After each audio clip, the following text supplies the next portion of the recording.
네, 새정치민주연합의 법률위원장 겸 원내 대변인 박범계입니다. 오늘은 참 여러 가지로 서글픈 날입니다. 법조인들이 많이 쓰는 말 중에 주장 자체로 이유 없다 이런 말을 많이 씁니다. 뭐라고 주장하고 거기에 대해서 근거를 대는 것이 소위 법논리의 가장 기본입니다. 근데 근거를 들어보지 않아도 주장 자체가 모순되거나 그 자체로 함량 미달인 경우에 쓰는 말, 주장 자체로 이유 없다 이렇게 했습니다. 전교조 법외노조 판결이 있었습니다. 조금 전에 2년 논쟁을 떠나서 저는 오랫동안 근무했던 법원 출신으로서 참으로 서글프다. 오늘의 서울행정법원의 판결은 6만 명의 합법적인 조합원은 도외시하고 9명의 회직교사 오로지 그 하자만을 가지고 법의 노조로 통고 처분한 것이 적법하다는 판단입니다. 이 판결은 주장 자체로 정당하지 않습니다. 주장 자체로 이유 없는 것이 또 있습니다. 새정치민주연합 법률위원회는 유정복 인천시장 당선자의 주장이 허위사실 유포라고 판단합니다. 따라서 인천지검은 즉각 철저하게 수사에 착수하기를 촉구합니다. 어제 새정치민주연합은 유정복 인천광역시장 당선자를 공직선거법 제250조 2항 허위사실 공표 위반 혐의로 고발했습니다. 당선자 측에서 저희들은 유정복 당선자의 입장이라고 판단합니다. 유정복 당선자는 곧장 반박 보도자를 냈는데 선거에 진 사람이 승복하지 못하고 있다는 비아냥만 있을 뿐 허위사실이 아니라는 설득력 있는 근거는 전혀 없었습니다. 유정복 당선자의 주장은 주장 자체로 이유 없습니다.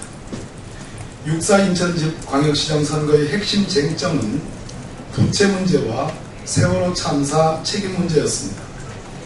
유정복 시장 당선자는 지속적으로 이 두 가지 점에 대하여 허위 사실을 유포하였다고 판단합니다. 먼저 인천시 부채 관련 허위 사실의 점입니다. 유정복 당선자는 우리 당 후보자 송영길 시장의 재임 기간 동안 부채가 약 6조 원 증가됐다고 선거 기간 내내 집중적이고 지속적으로 홍보하였습니다. 2010년 지난 지방선거 당시 약 7조 원에서 2013년 약 13조 원으로 증가해서 인천시 재정을 파탄내었다는 것이 주요 골자입니다. 그러나 이는 명백히 허위라고 판단합니다. 부채 문제와 관련하여 크게 두 가지 점을 지적하겠습니다. 첫째, 부채 산정 기준이 잘못되었습니다. 유정복 당선자가 주장하는 2010년의 7조 원의 기준은 금융부채만을 산정한 것이고 2013년 13조의 기준은 금융부채에 영업부채까지 더해진 것입니다. 기준 시점과 비교 시점을 같은 기준으로 산정해야 하는 상식입니다. 같은 기준으로 계산했을 때 금융부채는 2010년 6월 말 기준 7조 4,452억 원에서 2013년 6월 기준 9조 4,369억 원으로 1조 9,917억 원 늘어난 것에 불과하고 금융부채의 영업부채를 합쳐서 계산하면 2010년 말 기준 9조 9,956억 원에서 2013년 말 기준 12조 4,506억 원으로 2조 9,956억 원이 늘어났을 뿐입니다. 평가 기준에 따라 약 1조 9,917억 원 내지 2조 9,956억 원 증가한 것에 불과합니다.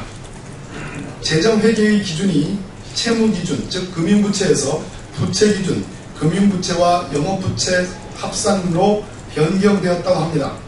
지방자치단체 재정을 감독하는 주무장관이었던 안행부 장관이었던 유정복 당선자가 이를 몰랐으리 만무합니다. 산정 기준이 변경되었다는 것을 본인도 알고 있다고 스스로 밝힌 바도 있습니다. 또한 송영길 후보자가 이를 유정복 당선자에게 설명을 했고 이에 유 당선자가 동의한 바도 있습니다. 명백하게 악의적이고 고의적이라 볼 것입니다. 이번 반박 보도자료에는 송영길 시장이 2010년 지방선거 당시 인천시 부채가 7조 원이었다는 것을 인정했다는 근거 외에는 허위사실이 아니라는 근거가 전혀 없습니다. 7조는 분명 영업부채를 제외한 금융부채만 산정한 것임에도 이것을 자의적으로 시점을 달리해서 다른 기준을 적용해서 악용한 것입니다. 송 시장이 인정한 7조 금융부채는 영업부채와 달리 이자가 발생하는 악성부채이므로 송 시장은 인천시 재정에 부담이 되는 이것을 지적한 것이었음을 분명히 해둡니다. 둘째, 부채의 실체에 관한 점입니다.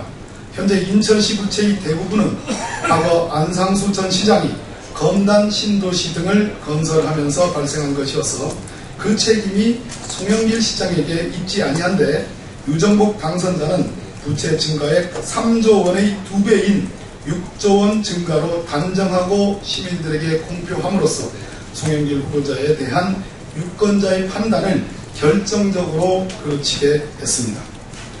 다음은 세월호 관련 허위사실의 유포의 점입니다. 유정복 당선인은 2013년 3월경 행정안전부 장관으로 취임하여 2014년 3월 퇴임하였습니다. 안전행정에 관한 총괄 책임부서의 장으로 재난 관련 문제에 있어서 그 발언에 공신력 있는 인사입니다. 장관 재임 시절 재난 및 안전관리 기본법 개정안을 발의하여 지금의 안전행정부를 출범시킨 장본인입니다. 당연히 재난안전관리법의 내용을 잘 알고 있다고 봐야 합니다.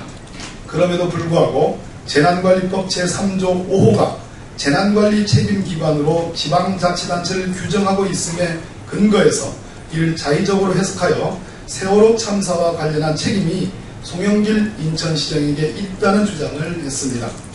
이 조문은 개념 정의 규정에 불과한 것으로 모든 사고가 나면 당연히 지방자치단체의 행위 여부를 묻지 않고 책임을 지우는 조항이 결코 아닙니다. 세월호 참사의 송영길 시장의 책임을 운운하기 위해서는 이 규정에 더해서 구체적으로 어떠한 행위가 있었고 그것이 사고와 부실부조의 원인이 되었다는 점이 밝혀져야 합니다. 유정복 당선인 반박 보도자료에는 해양안전과 관련한 매뉴얼이 인천시에 없다고 주장했는데 주지하다시피 세월호 침몰사고 지점은 진도 앞바다입니다. 송 시장에게 어떠한 행위 책임이 있습니까? 유정복 당선자 박근혜 대통령의 최측근이라고 합니다. 시장 출마 회견 때부터 구체적으로 대통령의 지지 의사를 밝혀 선거법 위반 혐의가 있어 우리 당이 고발한 바 있습니다. 인천지검 대검 중수부장을 역임했던 최재경 검사장이 검사장으로 있는 곳입니다. 아직 어떠한 수사 기미도 보이지 않습니다. 온통 유병헌 잡기에만 몰두하고 있습니다. 수사를 생중계하듯 요란을 떨지만 정작 검거를 하지는 못하고 있습니다. 만약 유정복 당선자가 허위사실로 민심을 왜곡하여 당선되었다면 이 죄는 너무도 큽니다. 인천을 검게 덮었던 박심이 검찰의 수사 의지를 덮어서는 안 됩니다. 인천지검의 신속하고 엄정한 수사를 강력히 촉구합니다. 수사 기미가 보이지 않으면 저희 당으로서는 특단의 행동과 조치에 나설 수밖에 없음을 엄중히 밝혀둡니다. 이상입니다.